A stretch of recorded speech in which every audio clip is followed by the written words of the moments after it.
I never planned to uncover my wife's affair. It started with a receipt she asked me to find, and ended with me walking away from everything we'd built. But before I left, I made sure the truth would find them both, no matter how perfectly they thought they'd hidden it. Because sometimes the quietest revenge is simply letting the world see who people really are. Thomas was never the kind of man who suspected the worst. He believed in systems, in patterns that could be trusted. As a civil engineer, he'd spent his entire adult life making sure things didn't collapse. Bridges, highways, homes. He liked to think his marriage was built the same way. Sturdy, predictable, safe. The day everything shifted didn't start with suspicion. It started with a simple favor. Natalie called out from the bedroom, asking if he could grab a receipt from her purse. Something she needed to return makeup she didn't like. They were late meeting friends for brunch. He didn't think twice. The purse was heavier than he expected. He unzipped it, sifting through the usual clutter. A wallet, a crumpled tissue, a half-finished pack of gum. He spotted the folded receipt tucked beside a compact mirror. But as he moved the makeup bag to the side, something metallic flashed in the corner. Condom wrapper. Flattened, partly hidden under a tube of lip gloss. For a moment, Thomas didn't breathe. They hadn't used protection in years. There had been no need. Natalie had insisted they were past that stage. Trust, she'd said. That was what it meant to be married. His first instinct was denial. Maybe it was old. Maybe she forgot it was there. He closed the purse carefully, as if rough movement might trigger an explosion neither of them could contain. His hand felt cold when he set it back on the dresser. He stood in the hallway a few seconds longer, feeling the shape of everything he'd believed begin to distort. He tried to compose himself before walking into the living room. Natalie glanced up from her phone. She noticed something in his face he hadn't managed to hide.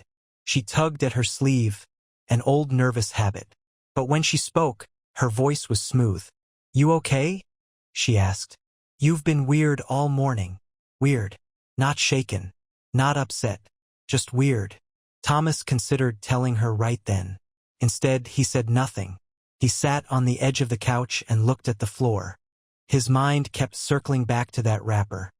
Something small enough to disappear if he pretended hard enough, but too important to ignore. When he finally spoke, his voice was soft. Almost casual. "Do you remember the last time we used one?" Natalie blinked, her smile faltering just enough to reveal the crack underneath. "Used what?" "A condom." Her expression shifted in an instant. She crossed her arms, bracing herself like she'd been rehearsing this conversation for weeks. "Where's this coming from?" she demanded. "I found a wrapper in your purse." Her laugh was short and sharp, like she wanted the sound alone to end the topic. "Oh my God, Thomas. Seriously? That's probably ancient. You're really gonna spiral over something like that?" Spiral. The word stung. He wasn't spiraling. He was trying to understand why something so out of place was there at all. Natalie kept talking, her tone growing brittle. She accused him of overthinking, of letting stress twist ordinary things into threats. She said he'd been tense for months, that maybe he should talk to someone about it. Thomas listened without interrupting. Not because he agreed, but because arguing would only push her deeper into the defensive script she'd already prepared. When she finally grabbed her keys and walked out, without even closing the door behind her, he didn't follow. He stayed exactly where he was, hands folded, mind scanning every moment of their last year together. She'd been working late more often, coming home tired but strangely energized, humming songs he didn't recognize. She'd grown distracted during conversations. Sometimes she'd look right through him, like she was remembering someone else's face. Still, Thomas didn't want to accuse her without proof. He had spent 20 years learning that any structure, no matter how strong, could hide fractures invisible to the untrained eye. A building never collapsed all at once. It started with a hairline crack. Now he'd found his. That night, Natalie came home just before sunset, carrying grocery bags and acting like nothing had happened. She filled the fridge, set the table, and poured a glass of wine for him he didn't touch. During dinner, she chatted about mundane things, an organic grocery delivery, a coworker's wedding, a show she wanted to watch. He studied her carefully, every smile, every deflection, every attempt to restore the normal rhythm between them. It was so practiced, he almost admired it. After she finished eating, he tried again. "Do you ever feel like trust is just a story we tell each other?" She froze.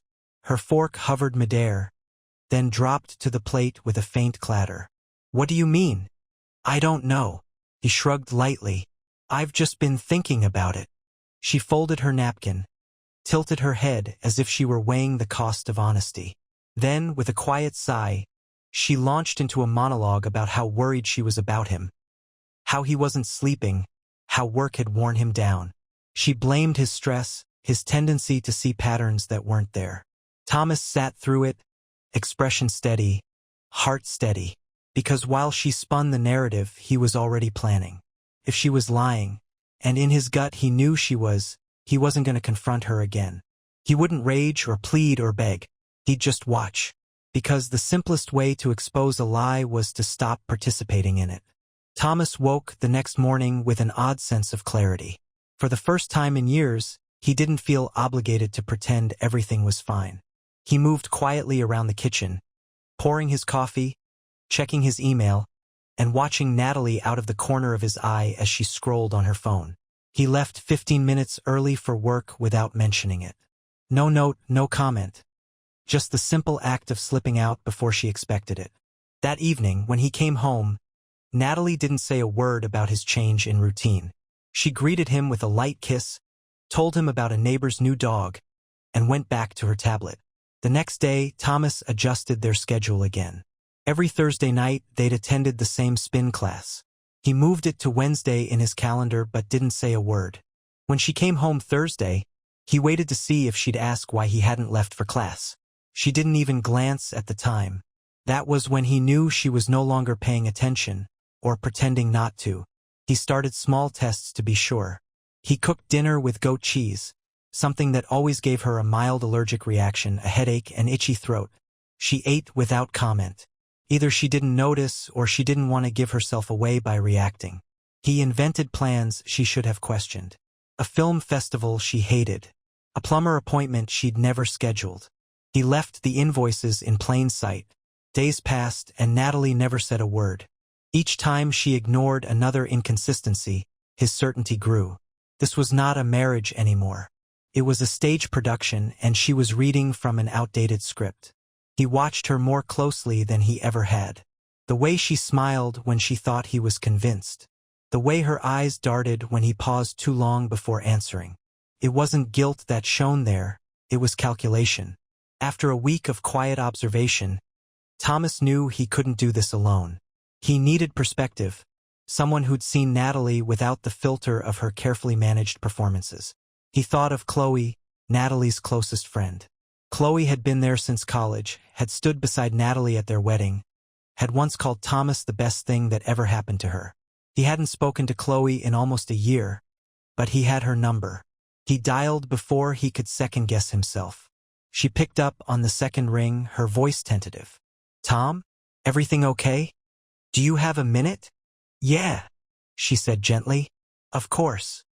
He swallowed hard, feeling like he was about to cross a line he couldn't uncross. "I think something's going on," he began. "I don't know how to say this without sounding like I'm accusing her of things I can't prove, but I think Natalie is involved with someone." Chloe didn't respond right away. The silence was thick enough he almost regretted calling. When she finally spoke, her voice was low. "I'm not supposed to tell you anything. She'd be furious if she knew I was even listening to this. But you deserve honesty." Thomas felt the air in his chest flatten. "Has she said something to you?" he asked. Chloe hesitated again. "She told me you'd been distant, that you stopped trying, that you were pulling away." He shut his eyes. He'd heard this version of events before, from Natalie herself, delivered in the same patient, sympathetic tone. "Did she ever tell you about anyone else?" Another pause. "She said there was someone who made her feel alive again." That was the word she used. Alive. As if the life they'd built had been some slow suffocation. "Did she tell you who?" "No. Only that it was someone unexpected." He thanked Chloe and hung up before he could ask more questions he didn't want answered. That evening, Natalie came home with takeout and a bright smile. She acted like nothing was unraveling around them. Thomas sat across from her, studying her calm as she asked about his day. He didn't respond right away, just watched her, wondering which part of her was real. When she reached across the table to squeeze his hand, he let her. But he felt nothing. The next morning, Thomas proposed something unexpected. "You know my dad's old house? I was thinking, maybe it's time to renovate." Natalie's eyes lit up in a way that almost made him feel sorry for her. She'd wanted to gut that place for years. Said it was a symbol of the past he refused to let go of. "That's amazing," she said. "Really, I'd love to help." He nodded like he agreed, but in truth, he was already planning something different. If she was hiding something, it would come to the surface in that house. The place still had keys and drawers, creaky doors that couldn't be shut quietly, and rooms nobody ever bothered to lock. He suggested a small gathering before the renovations began. One last family evening to say goodbye to the house. Natalie hesitated, just long enough to confirm his suspicion. She hadn't expected this, but she smiled anyway. "That sounds nice," she said carefully. Thomas smiled back, and for the first time in weeks he felt in control. The days leading up to the gathering were a study in Natalie's efforts to maintain her performance. She reminded him about paint colors, flooring samples, kitchen layouts. She spoke with an almost manic enthusiasm, as though she could talk him out of noticing what was really happening. But Thomas didn't care about kitchen renovations. He was counting the hours. The night before the gathering, Natalie fell asleep early. He waited until her breathing was steady, then logged into their joint account. He scanned the transaction history with the same focus he used when inspecting bridge schematics. Halfway down the list, he found it. A transfer of nearly $500 to a boutique hotel, dated just days before. She'd claimed she was working late that evening. He copied the hotel's name and looked up their website. Private event spaces, rooftop dining, discreet entrances. Thomas closed the laptop. He didn't need to see more. The next morning, Natalie breezed around the kitchen, humming a song he didn't recognize. She kissed him goodbye, her smile bright. He stood in the doorway after she left, feeling oddly calm. The truth had finally taken shape. Tomorrow, he would open the door to whatever she thought she'd hidden, and there would be no more pretending. The day of the gathering dawned clear and bright, the kind of morning people said was perfect for fresh starts. Thomas thought it was fitting. He didn't want a fresh start, though. He wanted the truth, unedited and unvarnished. He arrived at the house early. It was still his father's place in all the ways that mattered. The faded welcome mat, the stiff front door, the faint smell of old wood. He unlocked everything, opened the windows to let air circulate, and set folding chairs on the lawn. Natalie arrived mid-morning with grocery bags and a carefully cheerful expression. She unpacked lemonade, paper plates, and a stack of plastic cups. "I thought we'd keep it simple," she said lightly. Thomas nodded, watching her pretend this was just another Saturday. Family began trickling in around noon. His mother, his cousin Sam, an uncle he hadn't seen in years. Kevin was the last to arrive. He pulled up with a casual wave, carrying a bag of ice and wearing the same easy smile that had always gotten him out of trouble. When Kevin stepped onto the porch, Thomas met his gaze. It lasted only a moment, but it was enough. Kevin looked away first. People spread out across the yard and kitchen, chatting about work, children, and old memories. Natalie moved among them like a hostess in her element, offering drinks and small talk. She made a point of greeting everyone but avoided standing still too long. Thomas waited. He talked to his mother about the garden and listened to Sam describe a new job, but most of his attention stayed on the upstairs hallway. The door to his old bedroom was closed. He hadn't locked it. Around 2, Natalie slipped upstairs. She carried her phone, glancing over her shoulder as she went. Kevin followed 10 minutes later. He didn't bother to make an excuse. Thomas excused himself from the conversation he wasn't hearing and stepped inside. The house was quiet compared to the backyard. He moved slowly down the hall, listening. When he reached the bedroom door, he stopped. A low voice came through the gap under the frame. Kevin's? Unmistakable. Then he heard Natalie say something too low to catch. A laugh followed. He pressed his hand against the door. His heart was steady, more than he expected. For a moment, he thought about walking away, about letting them keep this illusion a little longer. But he was tired of illusions. Thomas turned and retrieved the spare key from the linen closet shelf where his father had always kept it. He slipped it into the lock and twisted. The door swung open. The scene was so ordinary it almost made him laugh.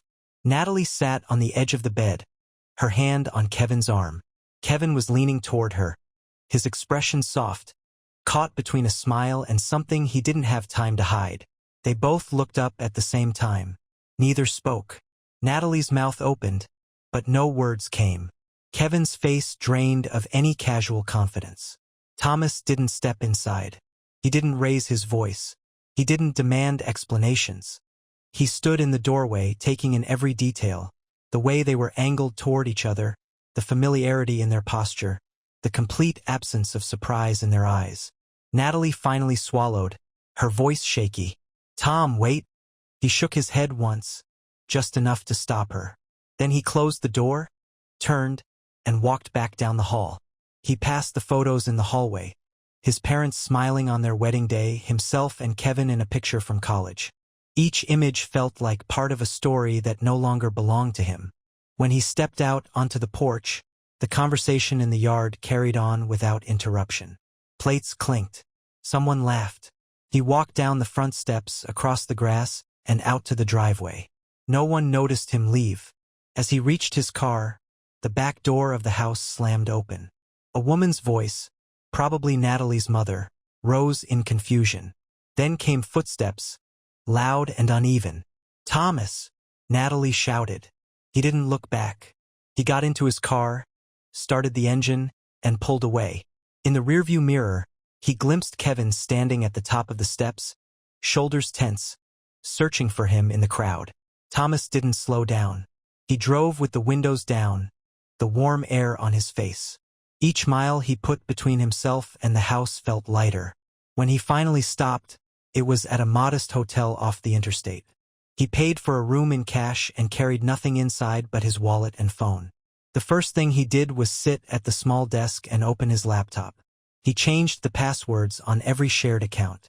Bank statements, credit cards, utilities. He rerouted notifications to a private email he'd created weeks ago.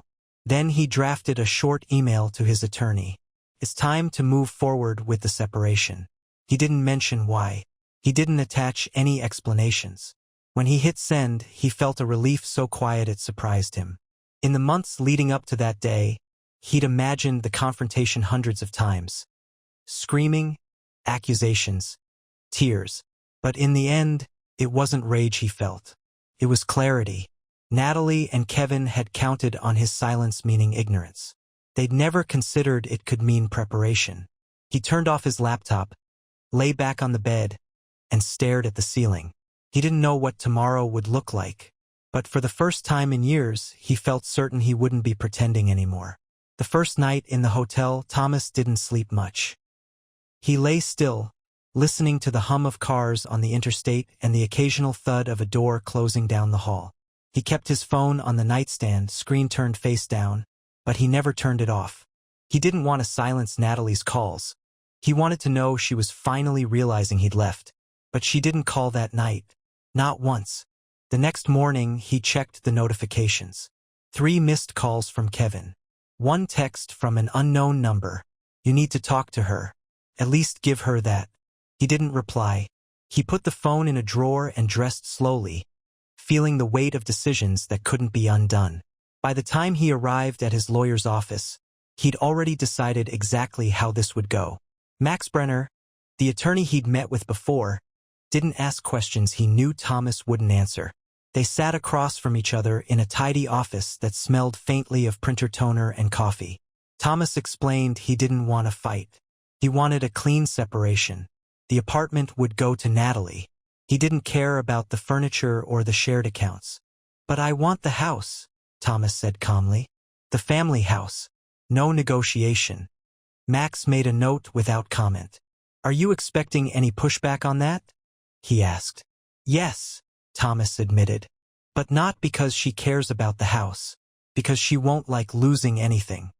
Max nodded. "We'll file as soon as you give the word." Thomas leaned back, feeling the unfamiliar steadiness in his chest. He'd spent months bracing for this moment, expecting it to feel like a disaster.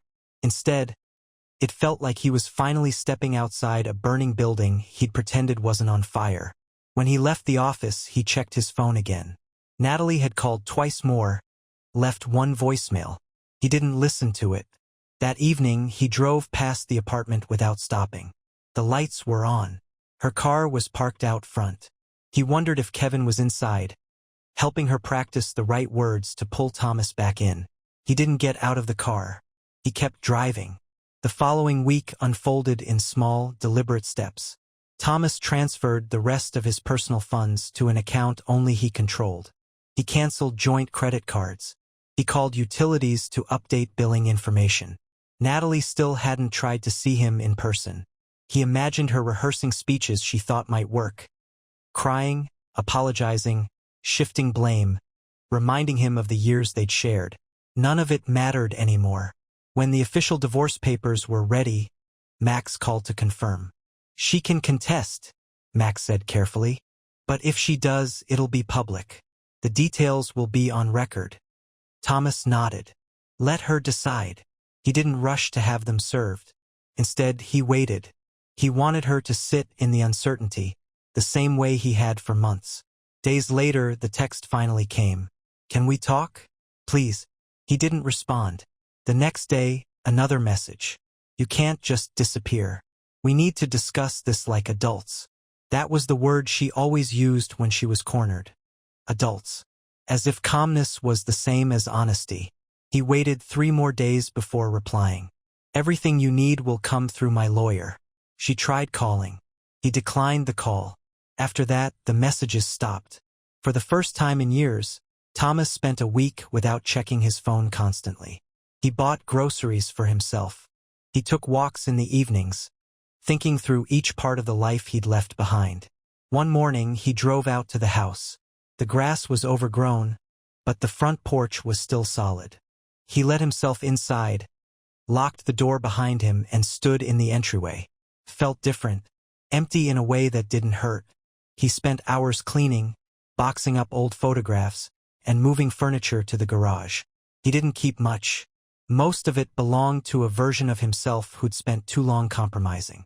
He hired a locksmith to change every lock. When the locksmith asked if he wanted extra keys made, Thomas shook his head. "One set is enough." Weeks passed without word from Natalie. He knew she'd received the divorce papers because Max forwarded her attorney's email. She hadn't contested the terms. She hadn't tried to keep the house. Instead, she'd signed everything in 2 days. Thomas read the final page twice before putting it away. It wasn't relief he felt. It was the quiet understanding that nothing tied them together anymore. He moved into the house officially on a Saturday morning. He carried in a mattress, a few boxes of clothes, and the desk he'd used in college. He didn't bring anything else from the apartment. That evening, he sat on the back steps with a mug of coffee, listening to the wind move through the trees. No one knew where he was except his lawyer and his cousin Sam.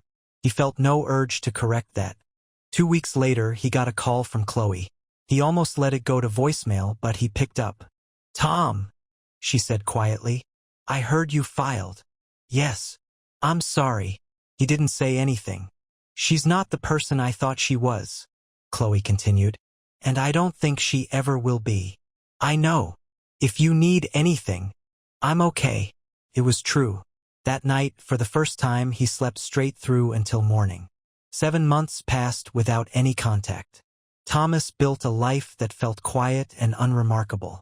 He woke up early, made his own breakfast, drove to work, and came home to the house that no longer felt like a museum to his failures. The days settled into a routine. There were no unexpected calls, no sudden knocks on the door. He bought new sheets, new dishes, and a new lamp for the bedroom. Small things, but they made the space feel like it belonged to him alone. Some evenings, He sat on the back steps and tried to understand how love had turned into something so transactional. Natalie had loved him once, or she'd convinced herself she did. Maybe that was the difference. He'd always believed in what they had, and she'd only believed in what it did for her. He didn't dwell on it long. The past didn't deserve any more of his energy. When the call came about his grandfather, Thomas was surprised by how quickly he agreed to be there. He hadn't seen most of his family since the day everything ended.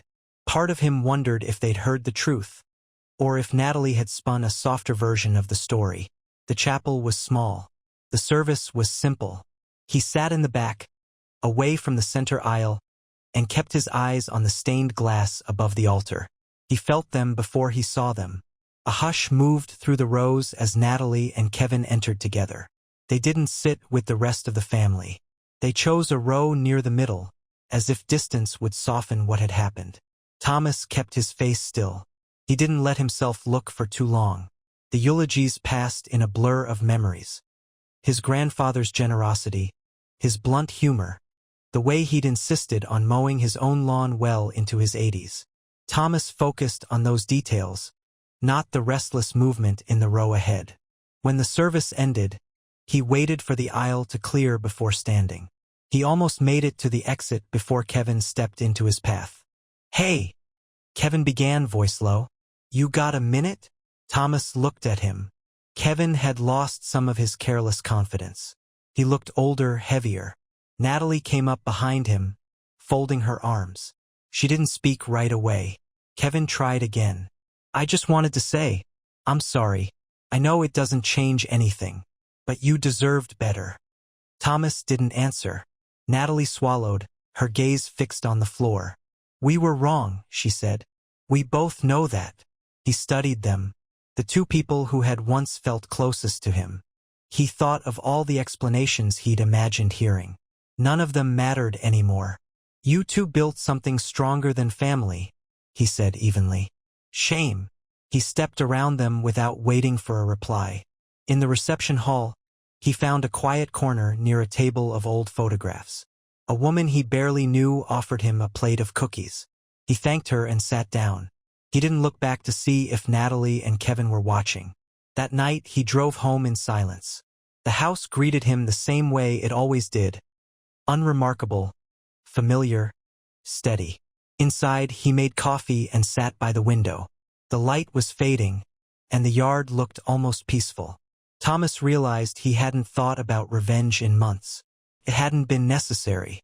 Leaving had done more damage to Natalie and Kevin's illusions than any confrontation ever could. He spent the next weeks settling into his new normal. He took on extra projects at work. He called his mother more often. He joined a weekend hiking group. People asked sometimes if he'd forgiven them. He always answered honestly, "I did. But forgiveness doesn't mean I want them back in my life." That was the part most people didn't understand.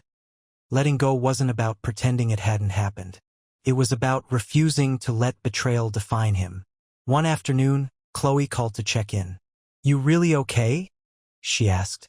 "Yeah," he said simply. "I am. I'm glad. You sound different." "I feel different." She paused. "You think you'll ever date again?" "Maybe. But I'm not in a hurry." He meant it. That weekend, he sorted through the last boxes of old belongings. He kept a few photos, ones that mattered before everything changed, and put the rest in storage. Not to pretend the memories never existed, but because they didn't belong on his walls anymore. When he finished, he stepped back and took a long look around. The house didn't feel haunted, felt honest. He made dinner and ate at the small kitchen table. Afterward, he stood by the sink, staring out at the yard. The evening air was cool. This was what peace looked like, not an absence of history, but the choice not to carry it anymore. When the phone rang, he didn't flinch. It was Sam, just calling to check in. "You doing okay out there?" "Yeah," Thomas said. "I'm still here." And for the first time in a long time, he knew that was enough.